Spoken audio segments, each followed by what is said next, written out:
Shalom saudara-saudara, selamat bertemu dalam M7M Meaningful 7 Minutes bersama Grace Alone Multimedia Ministry.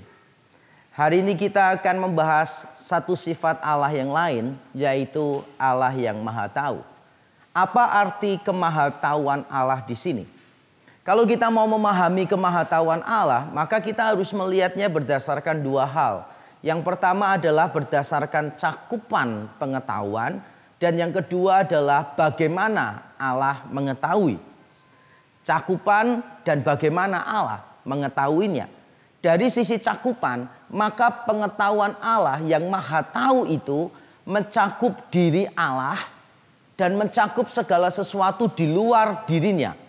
Segala sesuatu yang berada di luar diri Allah ini bisa merujuk pada hal-hal yang aktual, hal-hal yang benar-benar terjadi, atau hal-hal yang bersifat kemungkinan, possible, tetapi tidak aktual. Jadi Allah tahu dirinya sendiri dan Allah tahu segala sesuatu di luar dirinya, baik yang aktual maupun yang hanya bersifat kemungkinan. Itu dari sisi cakupan. Dari sisi bagaimana Allah tahu, maka kalau kita bicara tentang Maha Tahu, berarti Allah memiliki pengetahuan yang bersifat kekal dan bersifat spontan. Maksudnya adalah Allah tidak perlu proses belajar. Allah tidak perlu berusaha untuk mengetahui sesuatu. Kalau di dalam Alkitab dikatakan bahwa Allah melakukan sesuatu untuk tahu. Misalnya di Kejadian 11 Allah turun untuk melihat apa yang terjadi dengan Menara Babel. Maka itu merupakan gaya bahasa manusia, antropomorfisme.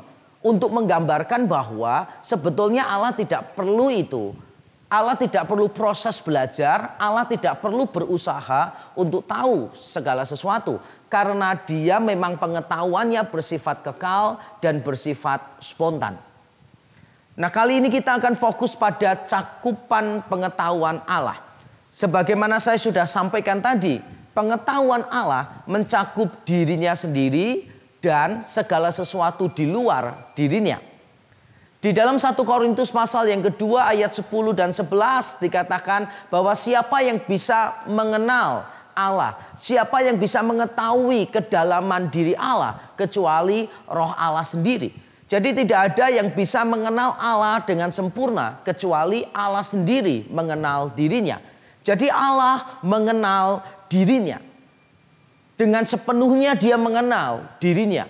Pada waktu belum ada apapun di dalam alam semesta ini, maka Allah mengenal dirinya. Saya pernah ditanya oleh seseorang, sebelum Allah menciptakan segala sesuatu, apakah Allah tahu segala sesuatu? Pertanyaan ini terlihat sederhana, tetapi kalau dipikirkan sedikit menyulitkan kita. Sebelum ada segala sesuatu, apakah Allah tahu segala sesuatu? Dan jawaban saya adalah Allah tahu segala sesuatu. Tapi bagaimana bisa Allah belum menciptakan segala sesuatu, tetapi Allah tahu segala sesuatu? Salah satu jawabannya adalah karena sebelum ada segala sesuatu, sudah ada diri Allah. Diri Allah di dalam kekekalan, itulah yang disebut segala sesuatu. Nah, karena Allah mengenal dirinya, sedangkan dirinya adalah segala sesuatu di dalam kekekalan, maka bisa dikatakan bahwa Allah mengenal, mengetahui segala sesuatu sebelum segala sesuatu itu ada. Dengan kata lain, Allah mengenal dirinya yang pada waktu kekekalan yang memang cuma ada Allah. Disitulah kita bisa mengatakan Allah tahu segala sesuatu. Jadi cakupan pengetahuan Allah adalah dirinya sendiri. Allah mengenal dirinya sendiri secara spontan, secara kekal, dan secara sempurna. Cakupan pengetahuan Allah juga hal-hal yang di luar dirinya.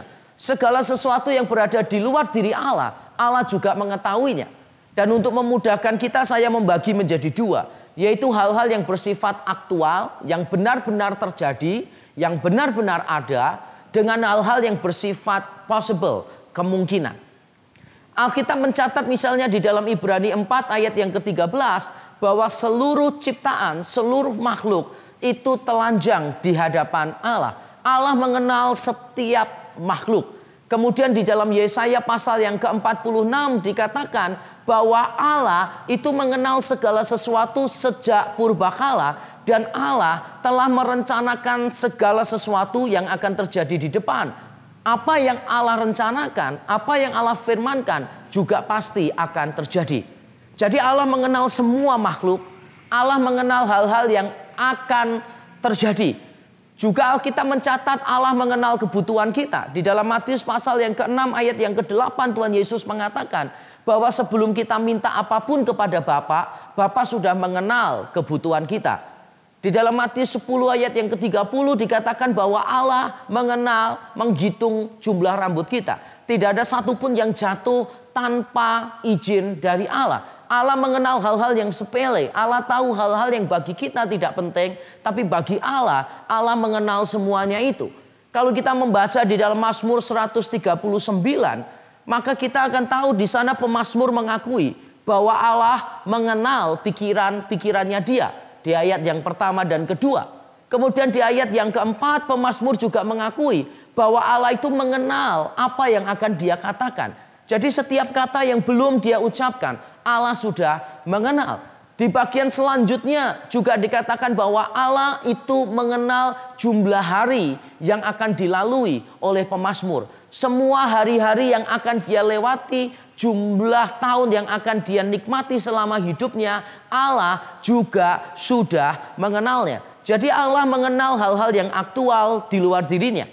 Tetapi Allah juga mengenal hal-hal yang bersifat kemungkinan saja. Misalnya Tuhan Yesus pernah mengatakan di Matius 11 bahwa kalau mujizat-mujizat yang dia lakukan di Korazim, Betsaida dan Kapernaum seandainya terjadi di Sodom dan Gomora, maka orang Sodom dan Gomora juga akan percaya kepada Tuhan. Ada kemungkinan, tapi tidak terjadi. Di 1 Samuel 23, Daud berada di kota Kehila dan dia bertanya apakah Saul akan mengejar dia. Dia berdoa kepada Tuhan dan Tuhan berkata Saul akan mengejar. Daud bertanya apakah penduduk Kehila yang dia tolong akan menyerahkan dia ke dalam tangan Saul. Dan Tuhan menjawab iya. Makanya Daud lalu melarikan diri dari kota Kehila. Tidak terjadi apa yang dikhawatirkan oleh Daud karena Daud sudah melarikan diri. Tapi dari sini kita tahu ada hal-hal yang seharusnya terjadi, dalam tanda kutip seharusnya, tapi kenyataannya tidak terjadi. Dan Allah juga tahu itu hanya sebagai sebuah kemungkinan. Allah mengenal segala sesuatu, Allah mengenal kita, Allah mengenal semua. Dia Allah yang maha tahu. Karena itu ini merupakan penghiburan sekaligus peringatan bagi kita. Penghiburan karena apapun yang terjadi dan akan terjadi dalam hidup kita, Allah sudah tahu sebelumnya. Dan ini merupakan sebuah peringatan bagi kita. Karena dimanapun kita berada, apapun yang kita pikirkan, apapun yang kita simpan dalam hati kita, Allah juga tahu. Kiranya doktrin ini membuat kita semakin mengenal Allah dan semakin mengasihi Dia. Tuhan memberkati kita. Amin.